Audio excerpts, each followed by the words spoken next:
Patancheru bus stand సమీపంలో auto డ్రైవర్లను పరామర్శించారు MLA Harish Rao. Patancheru assembly నియోజకవర్గ కార్యకర్తల విస్తృత స్థాయి సమావేశానికి వెళ్లిన హరీష్ రావును కొంతమంది ఆటో డ్రైవర్లు కలిశారు. కాంగ్రెస్ ప్రభుత్వ పాలనలో పడుతున్న కష్టాలను ఆటో డ్రైవర్లు హరీష్ రావుకు విన్నవించుకున్నారు. మహిళలకు ఫ్రీ బస్సు సౌకర్యంతో ఈఎంఐలు కట్టలేక రోడ్డున పడ్డామని ఆవేదన వ్యక్తం చేశారు. ఆటో డ్రైవర్ల గోడును విన్న హరీష్ రావు ధైర్యంగా ఉండండి, మిమ్మల్ని కాపాడుకుంటామని భరోసా ఇచ్చారు.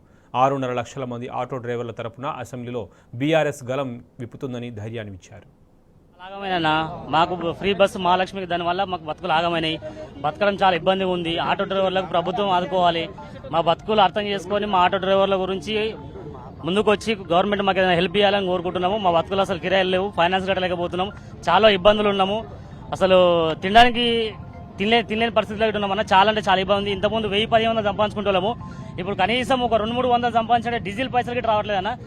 మాకు చాలా ఇబ్బంది ఉందన్న. అసలు బతకడం కష్టంగా ఉంది. ఇంతకుముందు 1000-1500 సంపాదించుకుంటాము. ఇప్పుడు కనీసం 400-500 కూడా కావట్లేదు. అవి డీజిల్కి దానికి అవుతున్నాయి. ఆ ఫైనాన్స్ కట్టలేకపోతున్నాము. చాలా అంటే చాలా ఇబ్బంది ఉంది. మాకు గవర్నమెంట్ నుంచి ఏదైనా వాళ్ళు ఏదైనా సాయం చేస్తే బాగుండని కోరుకుంటున్నాము. చాలా బాగుంటుంది. మాకు చాలా అంటే చాలా ఇబ్బంది ఉందన్న. అసలు ఆటోలు ఇచ్చేసి కూలి పనికి పోవాలనుకుంటాం. ఎందుకంటే దీంట్లో వచ్చే 300 దాని డీజిల్కే సరిపోవట్లేదు. కాబట్టి ఆటోలు ఇంటికాడ పెట్టి లేబర్కు మేస్త్రి పనికి పెయింటింగ్ పనికి వెళ్తున్నాం. చాలా మంది ఆల్రెడీ వెళ్ళిపోతారు. చాలా ఇబ్బంది.